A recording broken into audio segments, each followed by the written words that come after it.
Well, hi everyone, it's DJ here again, and I'm most disturbed that I did a video a week ago now on freedom of speech, and only a very, very small number, showed any interest in reading it and listening to it.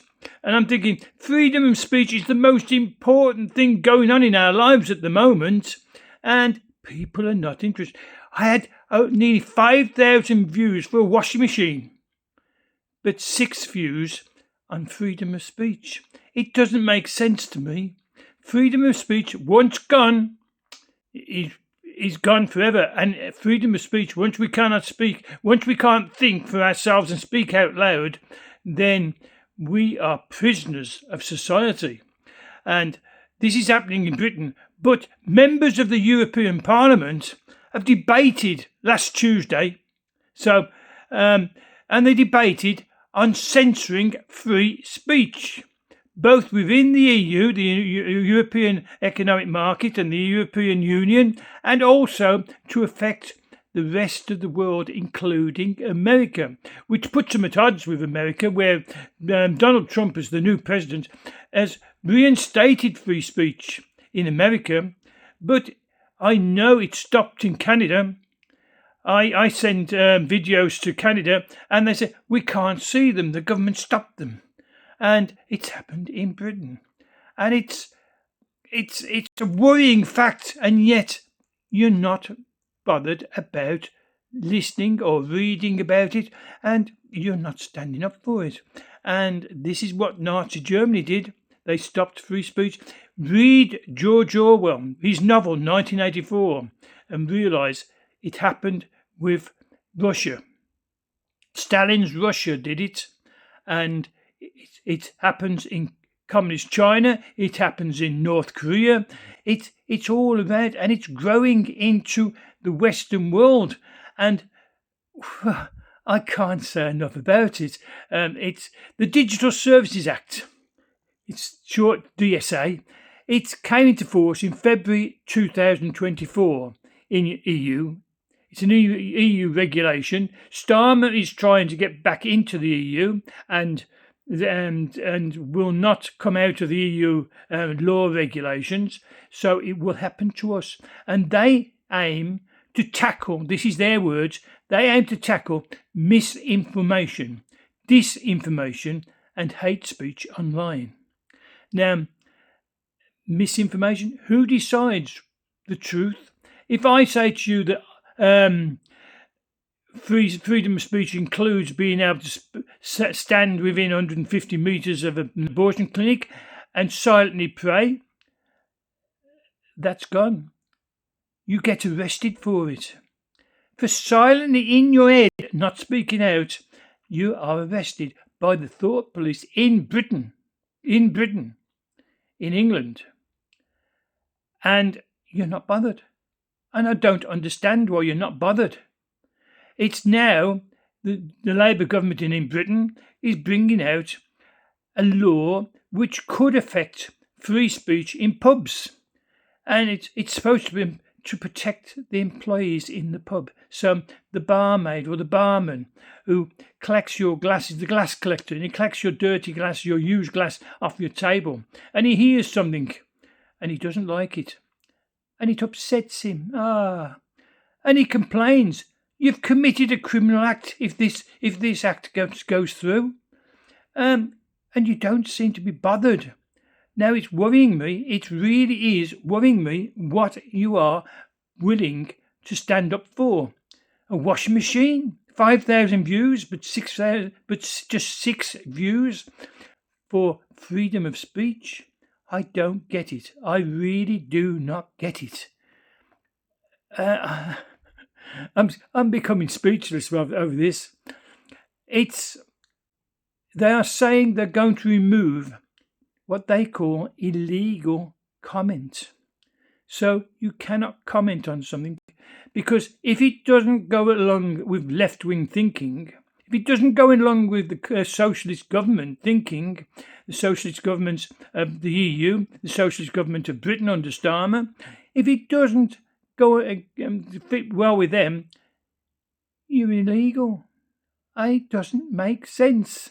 Now, the leader of the member of the European Parliament, Irax Garcia, I hope I'm saying his name right, is the leader of the Progressive Alliance of Socialism and Democrats. He commented, in recent months, this I'm quoting him, in recent months we've seen how Elon Musk and his social network X have become the main promoters of the far right by supporting Donald Trump and Alice Weidels' AfD party through fake news and hate messages. Total lies! Total lies!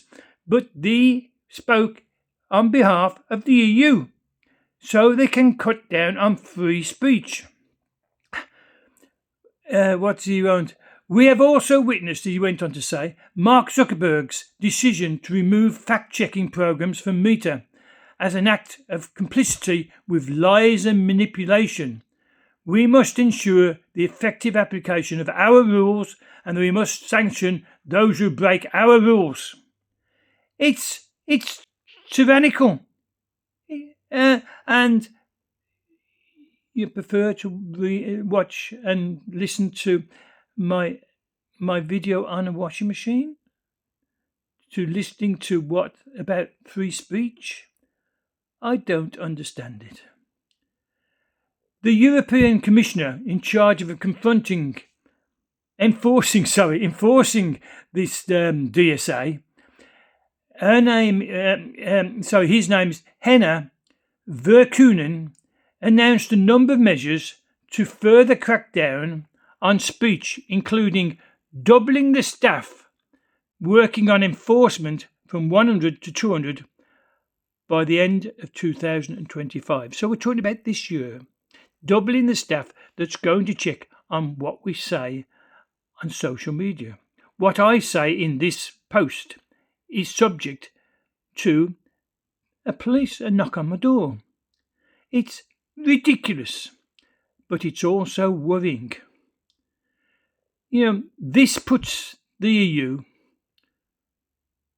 with its online free speech stance, in stark opposition to President Trump, who this week signed an executive order to end government censorship.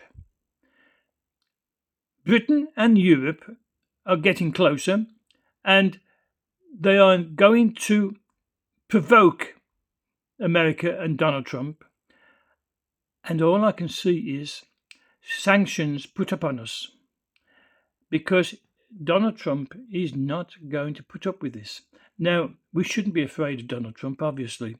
We do our own thing. But we're not doing our own thing in Britain. We're copying the EU. Why? It's not just the EU. It is the WEF, the World Economic Forum, whose motto is, you'll own nothing and be happy. They are going to put us down and down. And the first thing to put us down with is, if we can't speak out, if we cannot speak out in public, then there's no opposition. There's no opposition to their policies. That is the worry. We will be slaves in our own country and not recognise that we're slaves. But if we can't speak, and we've got to be looking over our shoulder if we do speak, and we can't sit in a pub and have a conversation without somebody overhearing something they don't like and reporting us. We had it in England. We had it where a lady who had made a post a year ago had the police knocking on her door in the early hours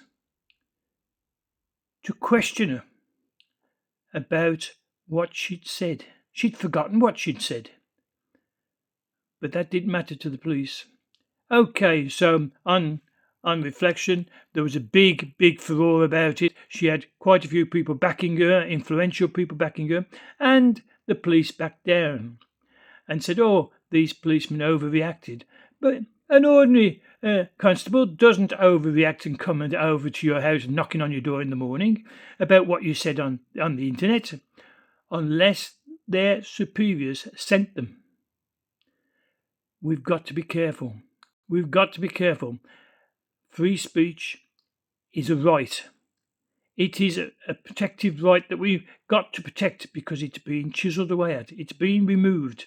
And if we don't look after it, if we don't protect it, we are going to be prisoners of our own minds because we won't be able to speak out.